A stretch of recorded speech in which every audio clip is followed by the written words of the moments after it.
mengetahui perkembangan kasus perundungan, kita telah terhubung dengan jurnalis Kompas TV, Ricky Ramadoni di Batam, Kepulauan Riau. Ricky, selamat siang. Apakah polisi juga sudah menetapkan tersangka dalam kasus ini?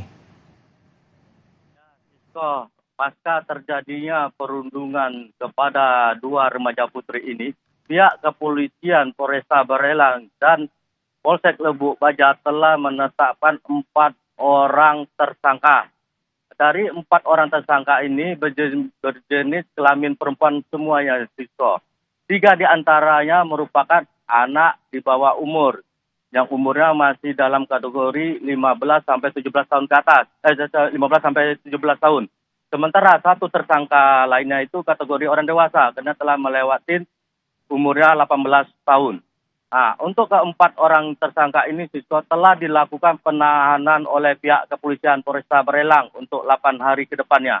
Ya, Sisko. Baik, penahanan sudah dilakukan dan polisi juga telah menetapkan 4 orang tersangka, di mana 3 diantaranya ini merupakan anak di bawah umur. Nah, kemudian motif dari kasus perundungan itu seperti apa? Apakah ini karena satu sekolah atau seperti apa sebenarnya, Ricky? Ya, Sisko, untuk motif perundungan ini ada beberapa faktor. Ini bukan untuk di pihak sekolah, ini pertemanan. Dalam beberapa faktor itu ada unsur sakit hati, karena pelaku dan korban ini kerap saling mengejek, baik itu di medsos maupun secara lisan. Karena tidak terima, korban dan pelaku sempat mengajak ketemu, namun pelaku mengajak beberapa temannya dan korban sehingga terjadilah perundungan itu. Dan juga ada faktor pelaku menuduh korban maling barang miliknya, namun kita belum mengetahui barang apa yang hilang itu. Dan yang ketiga, ada juga faktor soal asmara.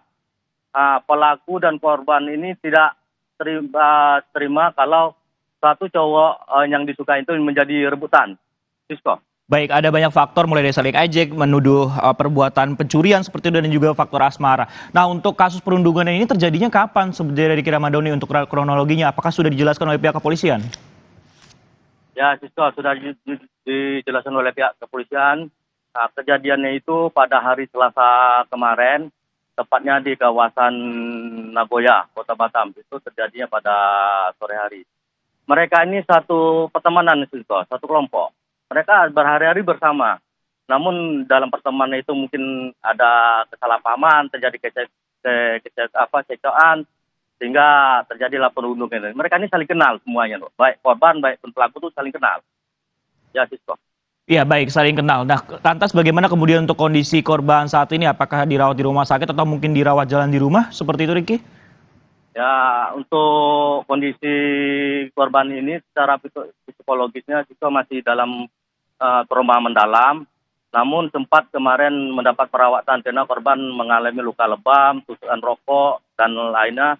Namun sudah diperbolehkan pulang dan disuruh dirawat jalan aja oleh pihak kedokteran.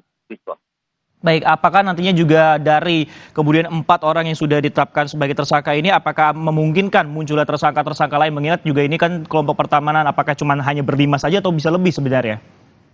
Ya, Sisko, dari keterangan dari pihak kepolisian, hingga saat ini pihak kepolisian itu masih mendalami penyelidikan secara intensif.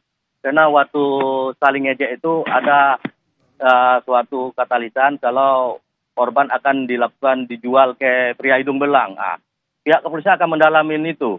Apakah ada ini unsur trafficking atau hal lainnya, itu akan didalami terus. Makanya saat ini pihak kepolisian terus melakukan penyelidikan oleh penyidiknya. Baik, terima kasih Ricky Ramadoni yang melaporkan langsung terkait kasus perundungan yang berada di Batam, Kepulauan Riau.